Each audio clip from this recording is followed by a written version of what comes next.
14 اگست یوم آزادی کے حوالے سے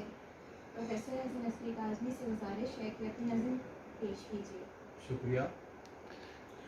میں آج 14 اگست ہے، اس حوالے سے یہ نظم پیش کر رہا ہوں۔ زمین شب سے اگائی تھی روشنی ہم نے، جلا کے خود کو مٹائی تھی تیرگی ہم نے، نئی لکیر خود اپنے لہو سے کھینچی تھی،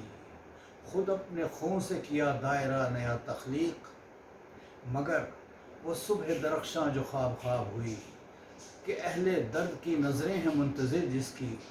افق کے پار کہیں پاشکستہ ٹھہری ہے۔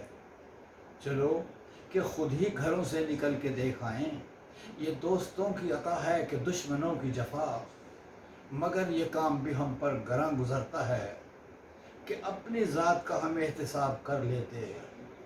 یہ سوچنے کی بھی فرصت نہیں رہی باقی کہ مر چکے ہیں تو جینے کی آرزو کیوں ہے، نگار صبح کا چہرہ لہو لہو کیوں ہے۔ اگر یہ سچ ہے قلم مصلحت کا دشمن ہے،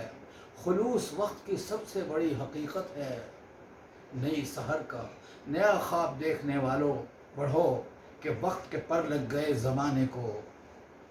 تراش لائے ہیں کچھ لوگ آفتاب نئے، یہاں فقط ہے بہانے تراشنے کا عمل، سرے فصیل تمنا جلے چراغ نئے، پہن کے موسم گل آ گیا نئی پازیب، نیا خیال نیا حوصلہ نیا منشور، نیا پیام نئی زندگی نئی منزل، ہماری سمت معین نہیں مگر پھر بھی کسے سنائیں کہ ہم سا کوئی غریب نہیں، سحر قریب ہے لیکن سحر قریب نہیں۔ شکریہ۔